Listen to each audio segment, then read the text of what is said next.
Hi, it has been a while since I've done this, and a lot has actually happened since the last time we've seen each other. For those of you who don't know, my dad passed away with COVID and pneumonia. We were thinking he was just going to get treatment, and none of us really got to say goodbye. He went into the hospital, and 19 days later he was gone, and it really rocked me to my core. The second to last video that I made was about transitional periods, and I said into the camera, and I was encouraging the entire time that God paves a way for you before you even take a step, and He's there the entire time, that you don't have to walk in fear, you don't have to worry. Whatever transitional period you're going through, God went first, and He placed you in that transitional period, and He knows that you're gonna be okay. Not knowing that I was about to go through one of the hardest transitional periods that I would probably ever have to go through in my entire life. Transitioning from a family of 4 into a family of 3. Not having my best friend, my workout partner, my dad, my everything here in my life anymore. And it's been really hard. But I don't want to talk about transitional periods yet. I want to move that to next week. But for this week, I want to talk about grief. Because we have to grieve before we can move on to those transitional periods. And I wanted to say a disclaimer, there is no normal timetable for grief. There is no set time where grieving is going to be done. There's no set time at all. In the psychological dictionary, grief is explained as a deep sorrow, a natural response to loss. It can come in many different forms and is caused by many different things. And the last line I really want to focus on right now, grief isn't just from the loss of a loved one. You can grieve after a divorce or a relationship breakup, the loss of a job, moving out of your house, the loss of a friendship, even the loss of a dream. And a lot of you may be going through those exact things, or even more. Grieving is a very natural thing.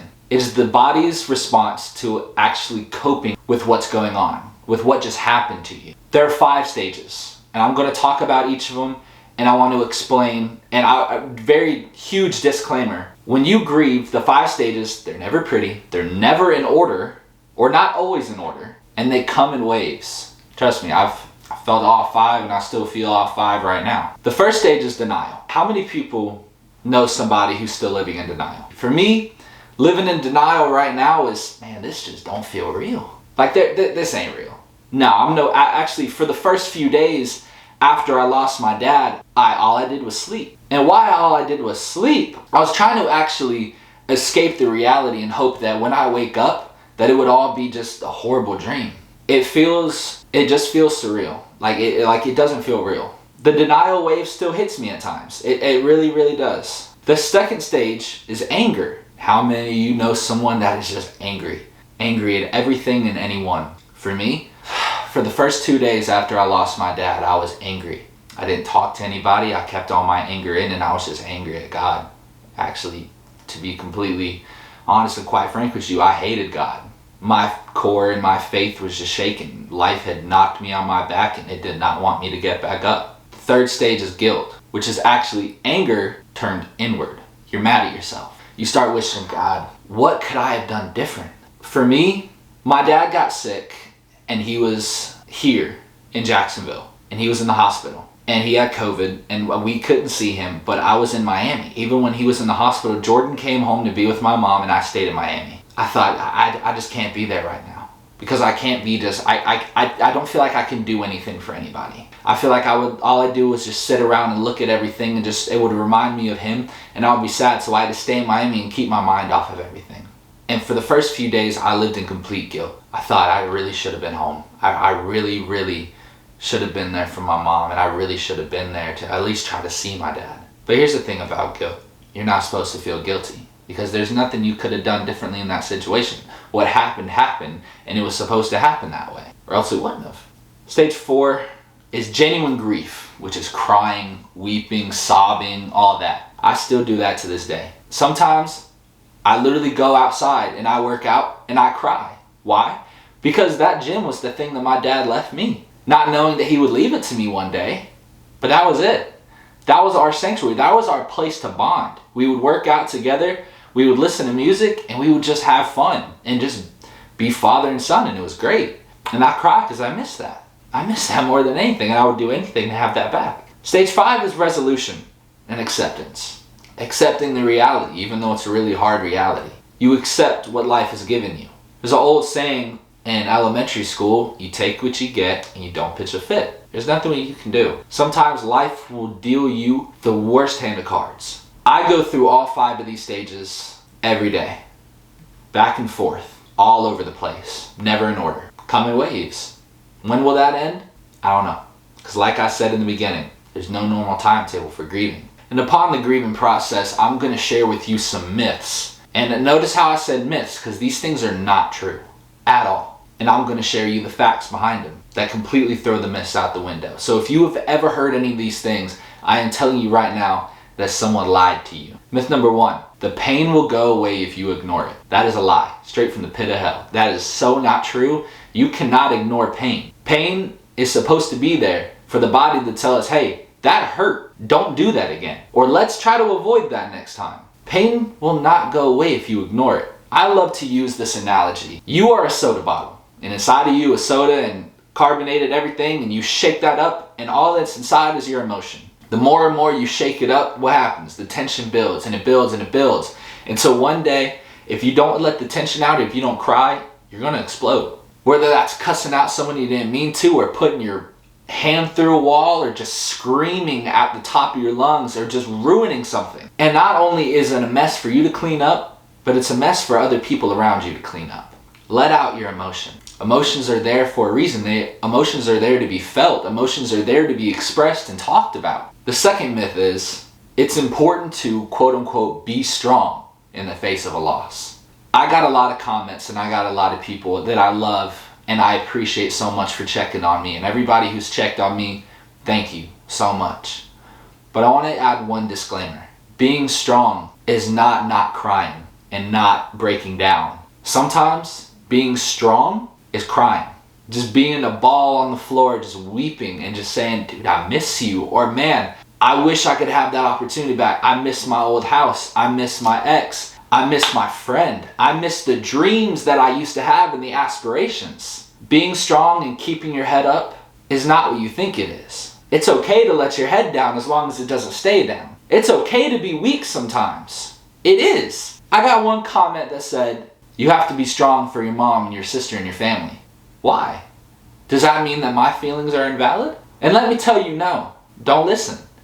It's okay to not be strong. Strength is not what everybody thinks it is. So let your emotions be. Go through the natural emotions. Punch a pillow if you need to punch a pillow. Scream if you need to scream. Cry if you need to cry. Find a healthy outlet. Go work out. Go run. Do anything.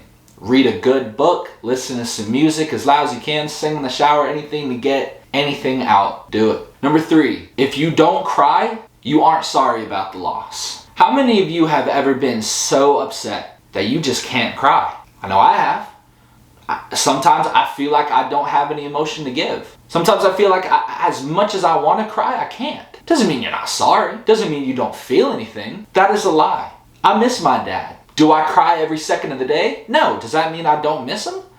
No. Of course I miss him. And I don't cry all the time. I cry a lot. I don't cry all the time. Number 4, grieving should last about a year. Do you remember what I said in the beginning of the video? There's no normal timetable for grieving. Grieving can last a day, 2 days, 3 days, 4 days, 5 days, a week, a month, a year, 2 years, 3 years, 5 years, 20 years, 10 years, or whatever. There is no normal timetable for grieving, and grieving is different for everybody.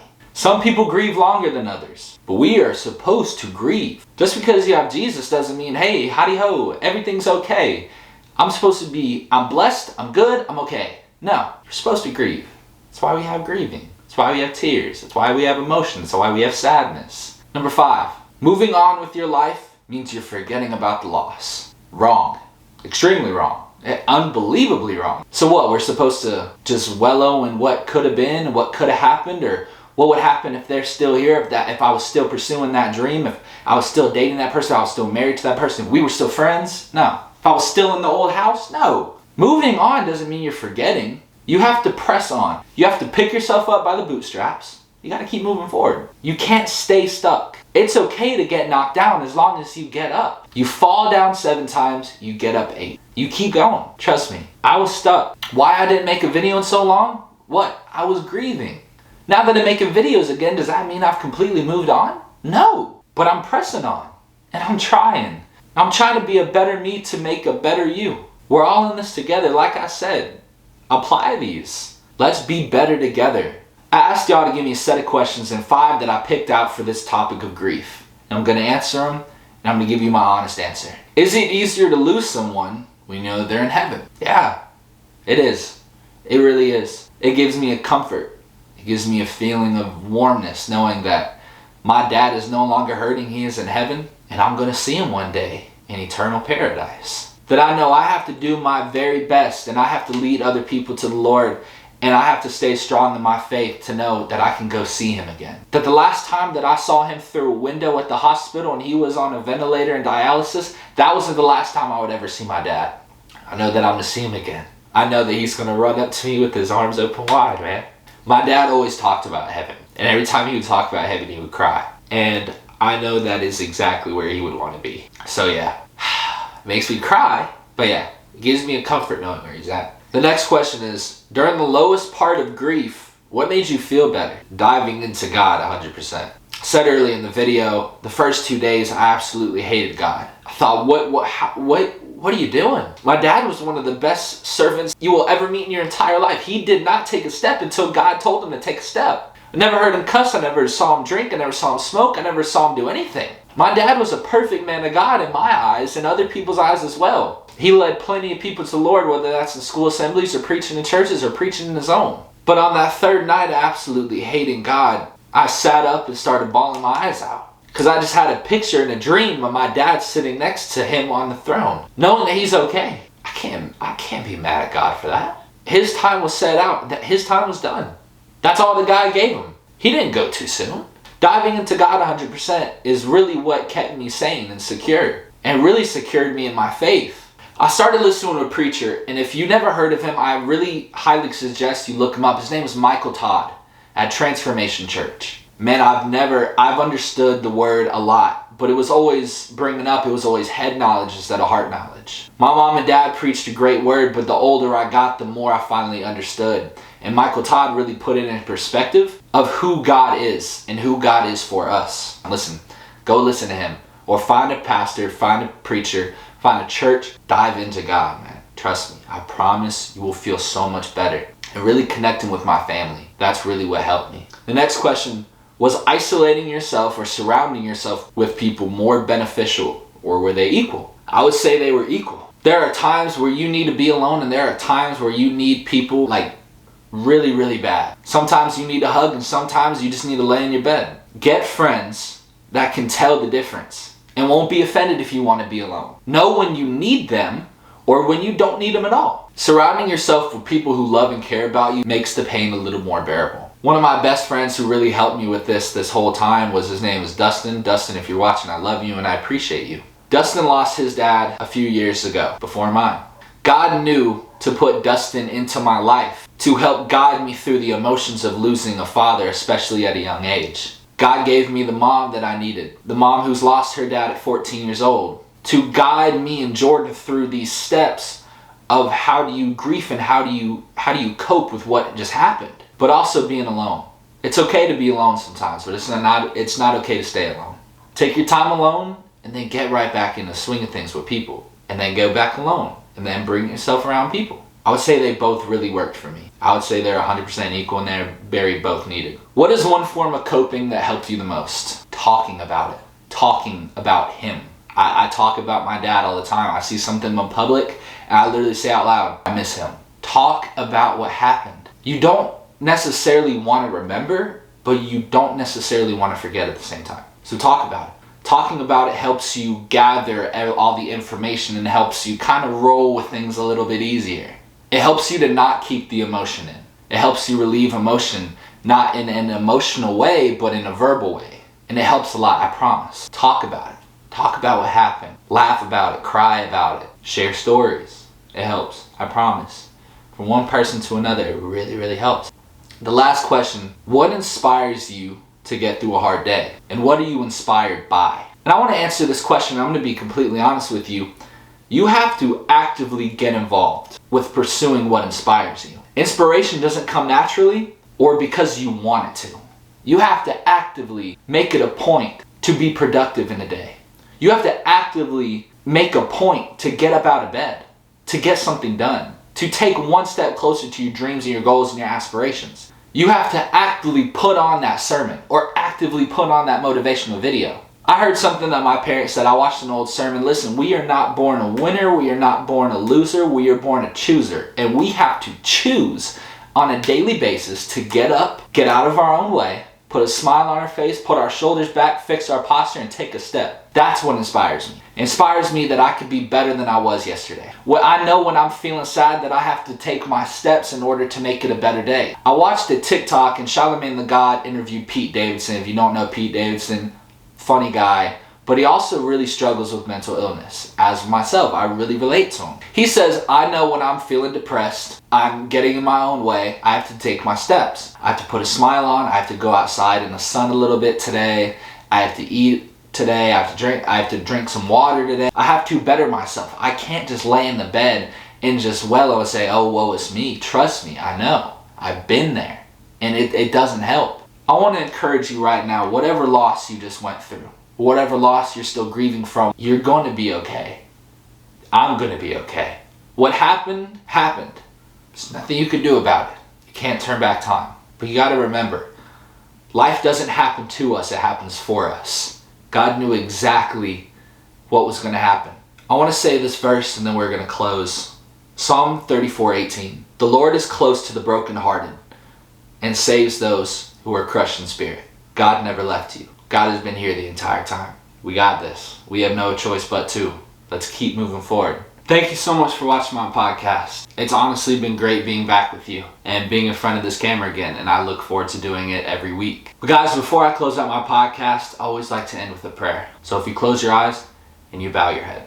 Jesus, thank you for today. God, thank you for putting this word on my heart, God, and giving me enough time to grieve before I bring it. Lord, I pray right now that all of us will follow these 5 steps of grief. God, that we will not rush it, but we will take our time, God, and know that you are with us the entire time, holding our hand. God, thank you for never leaving us. God, thank you for never forsaking us. Thank you for always being there with open arms, especially when times get tough. God, I thank you for going before us and laying out our footsteps before we could even walk. Lord, I pray right now that we apply these steps to our daily life. God, I pray right now for comfort for anybody watching right now who has dealt with loss and who is going through grieving processes. Lord, thank you for everything. And in your name we pray. Amen. Guys, thank you. Thank you for joining back. Join us back next week for transitional periods. Pretty much a part 2 to the second to last video I did before I took a break. Make sure you like, subscribe, leave a comment, and turn on the post notifications. I love y'all. Live ready. Deuces.